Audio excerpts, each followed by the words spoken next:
दोस्तों, कैसे हैं आप सब। आशा करते हैं आप लोग अच्छे और स्वस्थ होंगे और जो भी पढ़ाते हो अच्छे से पढ़ रहे होंगे। तो आज हम लोग बात करने वाले हैं बायोलॉजी के बारे में। 10वीं कक्षा की बायोलॉजी क्लास चल रही है, तो उसमें आप लोगों को आज पढ़ाया जाएगा लघु उत्तरीय प्रश्न से शुरुआत कर रहे हैं। किससे शुरुआत कर रहे हैं बाद बाकी चीज आप लोगों को बता दिया गया था। और आज से मोस्ट इम्पोर्टेंट सभी लघु उत्तरीय प्रश्न और अति लघु उत्तरीय प्रश्न के बारे में जानकारी देते हैं, ठीक है। तो आइए शुरुआत करते हैं आज की कक्षा से छोटी सी लाइन के साथ। क्या छोटी सी लाइन के साथ। जो जाहिर करना पड़े वो दर्द कैसा, जो जाहिर करना पड़े वो दर्द कैसा, जो दर्द न समझ सके वो हमदर्द कैसा। आइए चलिए शुरुआत करते हैं आज के महत्वपूर्ण प्रश्न से। तो क्लास 10वीं के हैं ये, ठीक है। चलिए शुरुआत करते हैं आज बायोलॉजी। किससे? बायोलॉजी।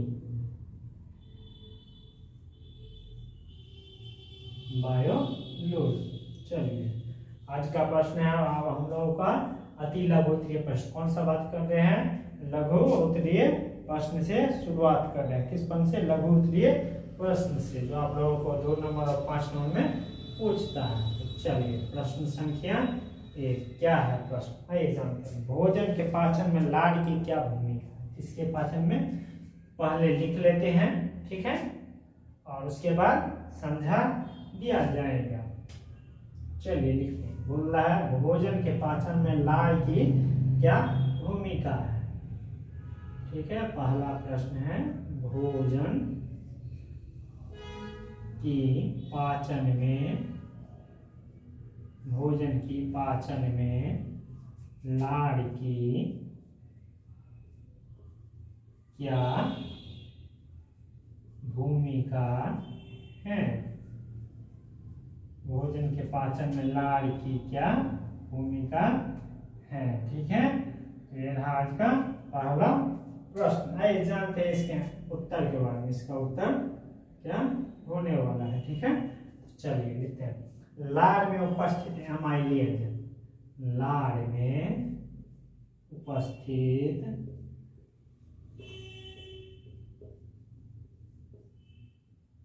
में उपस्थित एमाइलेज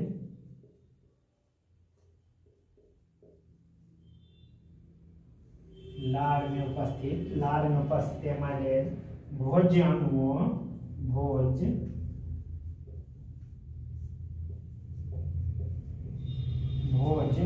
में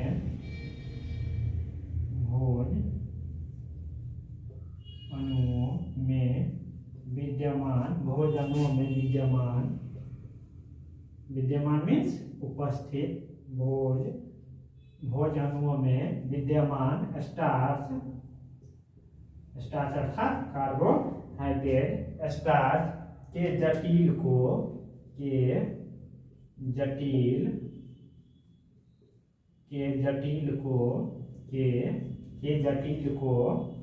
जलांसन प्रतिक्रिया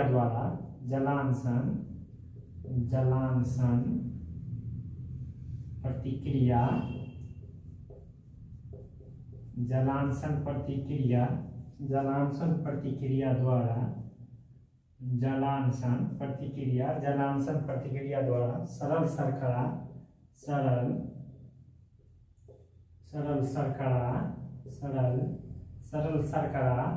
शर्करा अणु बोले तो माल्टोस सरल शर्करा अणुओं माल्टोस में बदल देता है। किस में बदल देता है? माल्टोस में बदल देता है। माल्टोस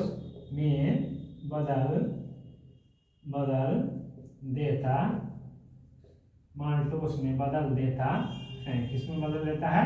माल्टोस में बदल देता है। देखिए क्या लिखा है। भोजन की पाचन में लार की क्या प्रश्न बनेगा, पूछेगा भोजन की पाचन में लार की क्या भूमिका है। अब बताइएगा।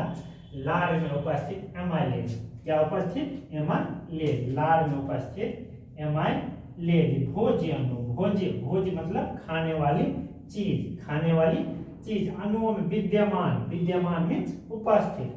स्टार्च के जटिल को, स्टार्च जैसे कोई भी चाय खाते हैं ठोस पदार्थ, ठोस के रूप में खाते हैं या गीला के रूप में खाते हैं। कोई जलांश, जलांश मीन्स जल प्रतिक्रिया द्वारा सरल शर्करा, मतलब उसको क्या कर रहे हैं, जब ये आप भोजन मुंह में तो डायरेक्ट नहीं घोट जाते हैं, कुछ कुछ जो होता है ठोस जैसे चावल सब हो गए तो उसको क्या करते हैं, दांत से चबाते हैं, शर्करा को अणुओं माल्टोस में बदल देता है। तो यही है किसकी भूमिका, लाड़ की भूमिका। लाड़, अगर लाड़ बनना बंद कर दे तो नहीं होता है, जैसे दौड़ते दौड़ते अगर आप पहला दिन दौड़ना शुरू कीजिएगा, दूसरा दिन दौड़ना शुरू कीजिएगा तो क्या होगा, आपके मुंह से जो है ना लाड़, जिसे थूक कहते हैं, वो क्या सूखना शुरू होता है। आप लोग कंठ जो है ना, कंठ में जलन टाइप का महसूस होने लगता है, मतलब लगता रहता है जैसे अब जो है ना पूरा कंठ सूख गया है, लगता रहता है ना। तो अगर लाड़ नहीं बनना होगा तो भोजन जो है पचेगा नहीं। ठीक है, समझ गए आप लोग। चलिए बढ़ते हैं अगले प्रश्न की ओर। अगला महत्वपूर्ण प्रश्न क्या है, समझ गए आप लोग। आशा करते हैं आप लोग समझ गए। अगर नहीं समझोगे तो आप लोग कमेंट बॉक्स में कमेंट जरूर कीजिएगा, यहाँ पे नहीं समझे तो कल हम उसके बारे में फिर से दोबारा बतला देंगे। चलिए दूसरा प्रश्न है, शाकाहारी जीवों में छोटी आंत मांसाहारी जीवों से लंबी क्यों होती है। प्रश्न है, शाकाहारी जीवों में, शाकाहारी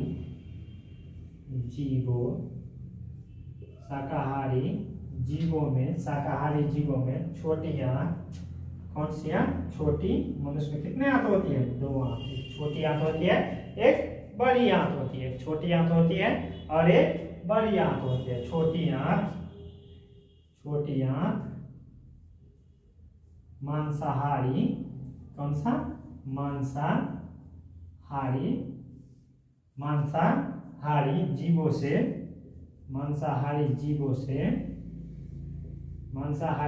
से लंबी क्यों होती है। क्या लंबी क्यों होती है, क्या पूछ रहा है प्रश्न, लंबी क्यों होती, बोल रहा है शाकाहारी जीव जो है उसकी आंतें, कौन सी आंतें, छोटी आंतें मांसाहारी जीवों की अपेक्षा लंबी क्यों होती हैं।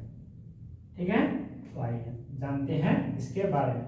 शाकाहारी जीवों द्वारा साग पात के रूप में लिए गए, शाकाहारी द्वारा पहले लिख लेते हैं, फिर उसके बाद इसका डेफिनेशन समझा दिया जाएगा आपको। शाकाहारी जीवों द्वारा, कौन से जीवों द्वारा, शाकाहारी जीवों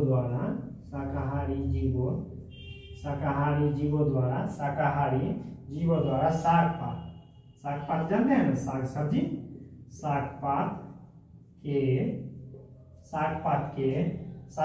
रूप में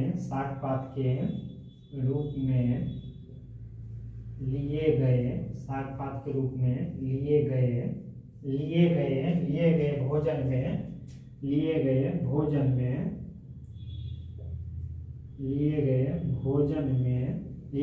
में सेलुलोज मात्रा अधिक होती है। किसकी मात्रा अधिक होती है, सेल्यूलोज, जिसे कहा जाता है सेल्यूलोज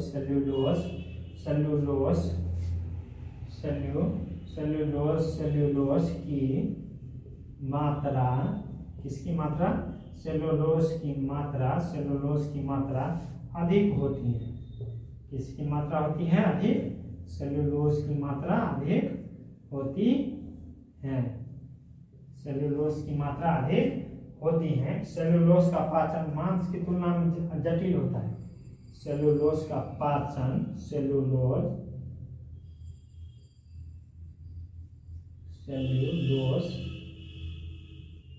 सेलुलोज का पाचन, किसका पाचन, सेलुलोज का पाचन मांस की तुलना में, मांस की तुलना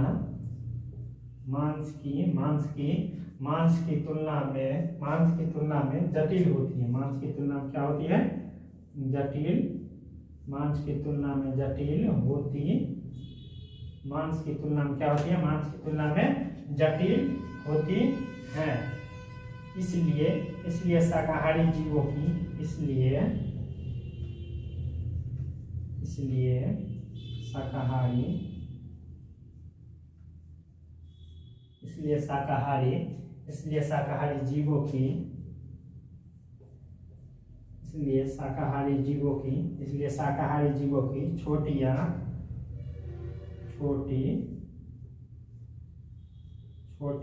क्या होती है? इसलिए शाकाहारी जीवों की छोटी आंत लंबी होती है। क्या होती है? लंबी होती है। आइए जानते हैं क्या लिखे हैं। बोल रहा है शाकाहारी जीवों एक होता है शाकाहारी, एक होता है मांसाहारी और एक होता है सर्वाहारी। तो यहाँ पर बात कर रहे हैं शाकाहारी और मांसाहारी के बारे में। शाकाहारी और मांसाहारी के बारे में पता है। शाकाहारी जीवों द्वारा साग पात मतलब साग सब्जी, वो भी किस में आता है? पेड़ पौधे के कुल में आता है। साग पात के रूप में लिए गए भोजन, मतलब साग पात के रूप में जो हम लोग भोजन लेते हैं उसमें क्या होता है? सेलुलोज की मात्रा अधिक होती है। पेड़ पौधे जो होता है ना, आपको बोलेगा सेलुलोज किस में पाया जाता है? सेलुलोज मनुष्य पचा सकता है? नहीं पचा सकता। सेलुलोज मनुष्य नहीं पचा। जानवर पचा, जैसे गाय भैंस सब हो गए, ये सब सेलुलोज पचाता है। इसलिए वो खाने के बाद क्या करता है? पौज करता रहता है। जैसे गाँव घर में कहते हैं पौज करता रहता है। ठीक है, सेलुलोज की मात्रा अधिक होती है। सेलुलोज का पाचन मांस की तुलना में जटिल होती है। बोल रहा है पेड़ पौधा जो खाते हैं हम लोग साग सब्जी, उसमें जो है ना सेलुलोज का पाचन जो है मांस की तुलना में, जैसे बकरी का मीट हो गया, मछली का हो गया, आपको मुर्गा का हो गया, तो इस सब की तुलना में जो है ना सेलुलोज को पचाने में कठिन होते हैं। इसीलिए क्या होता है? शाकाहारी में जो है ना, शाकाहारी जीवों की छोटी आंत क्या होती है? लंबी होती है। आशा करते हैं आप लोग समझ गए होंगे। तो चलिए लिख लिए आप लोग, लिख लिए, चलिए बढ़ते हैं नेक्स्ट प्रश्न की ओर। दो नंबर प्रश्न हो गया। चलिए आज से हम लोग शुरुआत किया है किसका? लघु उत्तरीय प्रश्न का। सभी लघु उत्तरीय प्रश्न आपके परीक्षा के लिए क्या है? बहुत ही ज्यादा महत्वपूर्ण है। क्या है? बहुत ही ज्यादा महत्वपूर्ण रहने वाला है। बहुत ही ज्यादा क्या है? महत्वपूर्ण रहने वाला है। आप लोग पूरा क्लास नहीं देखते हैं शायद, इंफॉर्मेशन के अनुसार आप लोग पूरा क्लास नहीं देखते हैं। 7 मिनट 8 मिनट, कोई बच्चा है जो पूरा देखता है, 12 की बच्चा जो है एवरेज व्यू नहीं आ पाता है। एवरेज 7 मिनट 10 मिनट का जा रहा है आप लोग। इसका मतलब है जो आप लोग कमी कर रहे हैं तो फिर आप लोग को प्रॉब्लम होने वाला है। इसीलिए आप लोग सही सब चीज जो है ना अभी से नोट करना शुरू कर दीजिए। चलिए बढ़ते हैं नेक्स्ट प्रश्न की ओर। बढ़ते हैं नेक्स्ट प्रश्न की 3 नंबर की ओर। अमीबा में भोजन रसधानी का निर्माण एवं भोजन का पाचन कैसे होता है? अमीबा में बोल रहा है तीसरा प्रश्न। अमीबा में किसमें? अमीबा में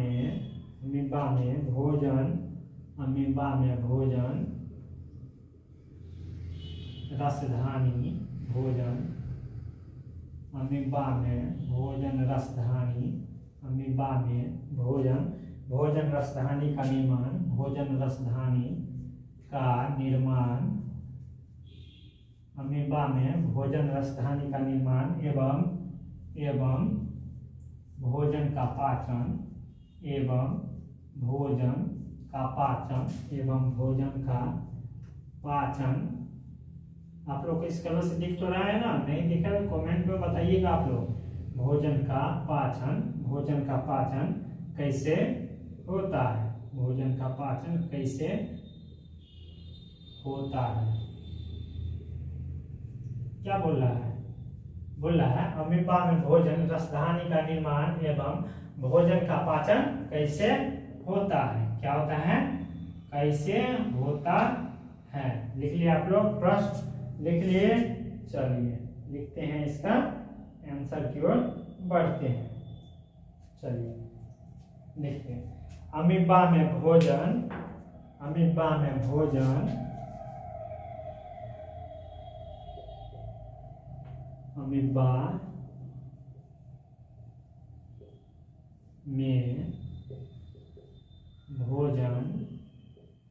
अमीबा में क्या?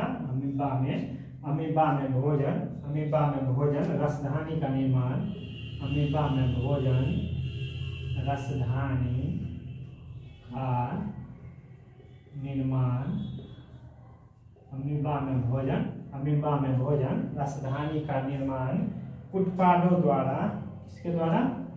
कुटपादों, कुटपादों द्वारा, किसके द्वारा? कुटपादों, कुटपादों, कुटपादों द्वारा भोजन के कण को, भोजन के, भोजन के, भोजन के कण को, भोजन के, भोजन के कण को, भोजन के कण को पूरी तरह घेर कर, भोजन के कण को पूरी तरह, भोजन के कण को पूरी तरह घेर कर, भोजन के कण को क्या? पूरी तरह घेर कर संगलित हो जाने के फलस्वरूप, संगलित, क्या? संगलित, समझाएंगे आपको संगलित क्या होता है। संगलित हो जाने के फलस्वरूप, संगलित हो जाने, संगलित हो जाने के फलस्वरूप, संगलित हो जाने के, संगलित हो जाने के, संगलित हो जाने के फलस्वरूप होता है क्या? संगलित हो जाने के फलस्वरूप क्या होता है? संगलित हो जाने के फलस्वरूप होता है भोजन रसधानी में, क्या? भोजन, भोजन रसधानी में, भोजन रसधानी, भोजन रसधानी में, इसमें भोजन, भोजन रसधानी में अंतर्ग्रहित, भोजन का पाचन, भोजन रसधानी में अंतर्ग्रहित, अंतर्ग्रहित, अंतर्ग्रहित, अंतर्ग्रहित भोजन का पाचन होता है। अंतर्ग्रहित भोजन का, अंतर्ग्रहित भोजन का पाचन, अंतर्ग्रहित भोजन का पाचन होता है। अंतर्ग्रहित भोजन का क्या होता है? पाचन होता है। अंतर्ग्रहित भोजन का पाचन होता है। पाचन के बाद, किसके बाद? पाचन, पाचन के बाद, पाचन के बाद, पाचन के बाद भोजन रसधानी से, भोजन, भोजन रसधानी से, भोजन, भोजन रसधानी से अवशोषित होकर, भोजन रसधानी से अवशोषित, भोजन रसधानी से अवशोषित होकर, भोजन रसधानी से अवशोषित होकर कोशिका द्रव में, इसमें कोशिका, कोशिका, कोशिका द्रव में, किसमें? कोशिका द्रव में पहुंच जाता है। कोशिका द्रव में पहुंच जाता है। कहाँ पहुंच जाता है? कोशिका द्रव में पहुंच जाता है और पूरे अमीबा के शरीर में वितरित हो जाते हैं और पूरे अमीबा के शरीर में, पूरे अमीबा के शरीर में वितरित,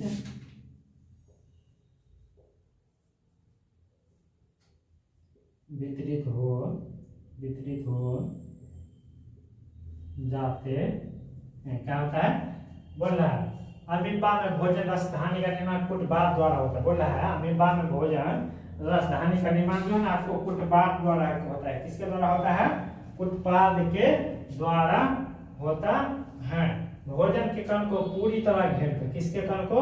भोजन के कण को। जैसे मान लेते हैं, आइए समझाते हैं आपको, चित्र के माध्यम से समझाते हैं भोजन के कण को। किसके कण को? भोजन के कण को। देखिए मान लीजिए आप ये जो है ना आपको ये अमीबा का चित्र बनाते हैं। किसका चित्र बनाते हैं? अमीबा का चित्र बनाते हैं। किसका चित्र बनाते हैं? अमीबा का, अमीबा का। मान लीजिए अमीबा है, क्या है? अमीबा है, ठीक है।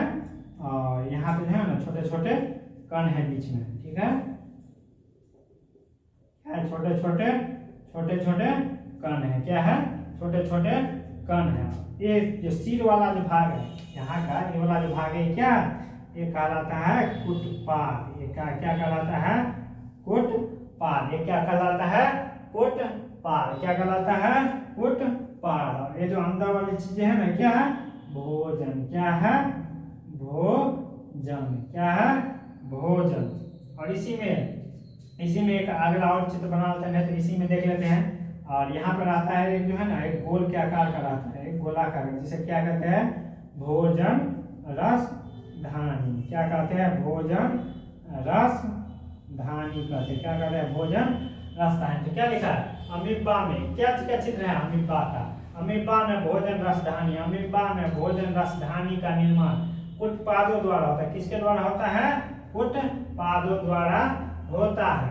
ठीक है, द्वारा भोजन के कण को पूरी तरह घेर कर, भोजन का कण जो है ना, ये छोटा छोटा कण है ना, उसको ये क्या करता है, पूरी तरह कुटपाद जो है क्या करता है, कुटपाद देख रहे हैं, कुटपाद से भोजन क्या है, घिरा हुआ है। भोजन रसधानी में अंतर्ग्रहित भोजन का पाचन होता है। और ये जो भोजन रसधानी है ना, इसमें क्या होता है, जितना अंतर्ग्रहित भोजन जितना इसने पकड़ा हुआ है उसको क्या करता है, पाचन होता है। पाचन के बाद भोजन रसधानी से अवशोषित हो गया। ये जितना भोजन है उसको क्या करे, पचा लिया, और उसको रसधानी से होकर, किससे होकर, रसधानी से अवशोषित होकर कोशिका द्रव में पहुंच जाता है। किसमें पहुंच जाता है, कोशिका द्रव में पहुंच जाता है। और फिर क्या होता है, अमीबा के शरीर में वितरित हो जाते हैं। अमीबा के पूरे शरीर में क्या होते हैं, वितरित हो जाते हैं। आशा करते हैं आप लोग समझ गए होंगे, तो लिख लीजिए जल्दी से।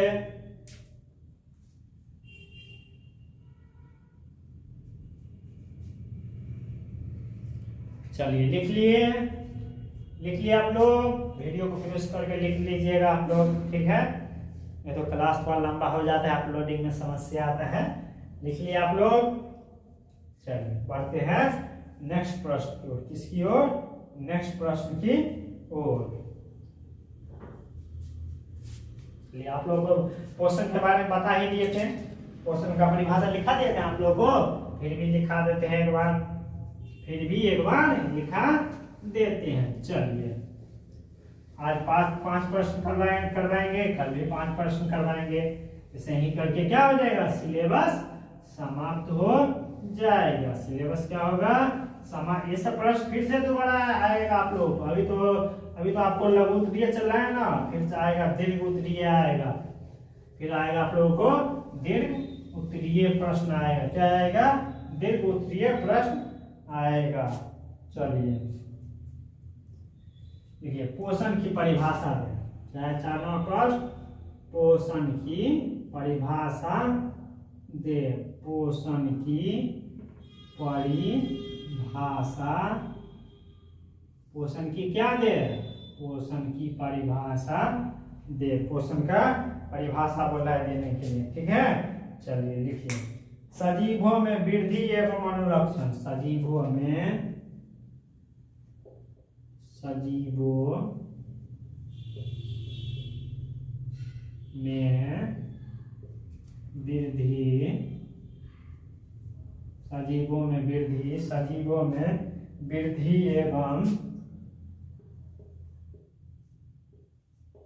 वृद्धि एवं अनुरक्षण। सजीवों में वृद्धि एवं अनुरक्षण के लिए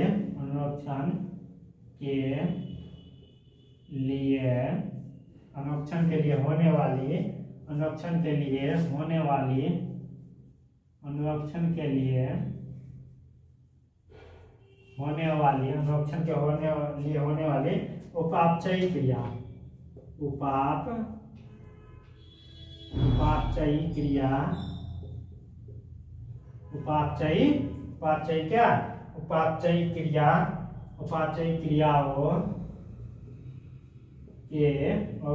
क्रियाओं के संपादन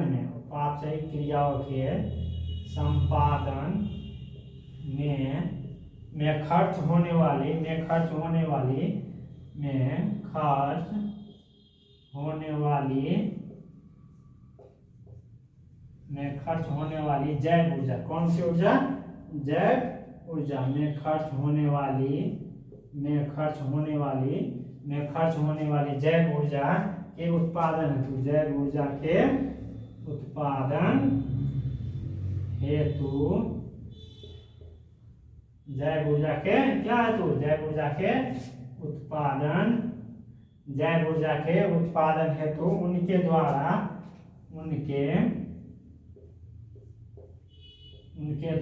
पोषक तत्व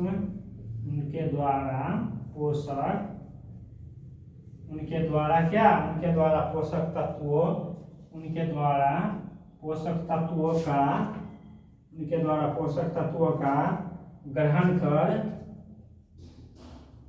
उनका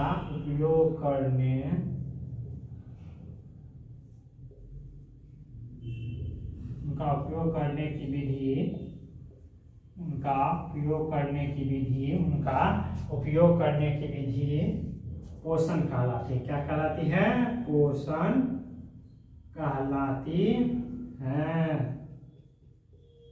क्या कहलाती है पोषण कहलाती है। बोला है सजीवों में वृद्धि एवं अनुरक्षण बोला है। सजीव जैसे हम मनुष्य हैं, ठीक है, हम क्या है मनुष्य हैं, तो मनुष्य किस में आता है सजीव, ऑब्वियसली बात है सजीव में आता है।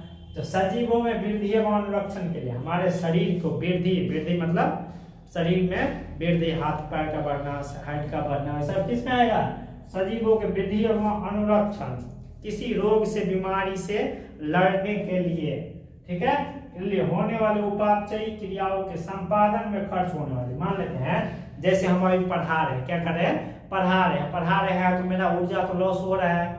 ऊर्जा क्या हो रहा है मेरा ऊर्जा लॉस हो रहा है। तो वहीं उपापचयी क्रियाओं के संपादन खर्च होने वाली जैव ऊर्जा है। कौन सी ऊर्जा है जैव ऊर्जा। खर्च होने वाली जैव ऊर्जा उत्पादन हेतु मतलब जो हम बोल रहे हैं उसमें जो हमको भूख लगेगा, प्यास लगेगा, ऊर्जा तो खपत होगा ना।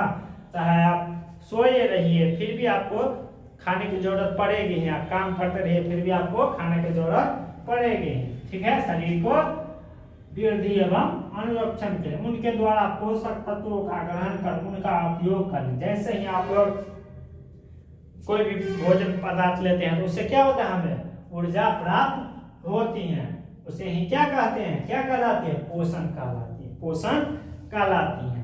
आप लोग कमेंट बॉक्स में एक प्रश्न का जवाब दीजिएगा, क्या पानी से हमें ऊर्जा प्राप्त होती है।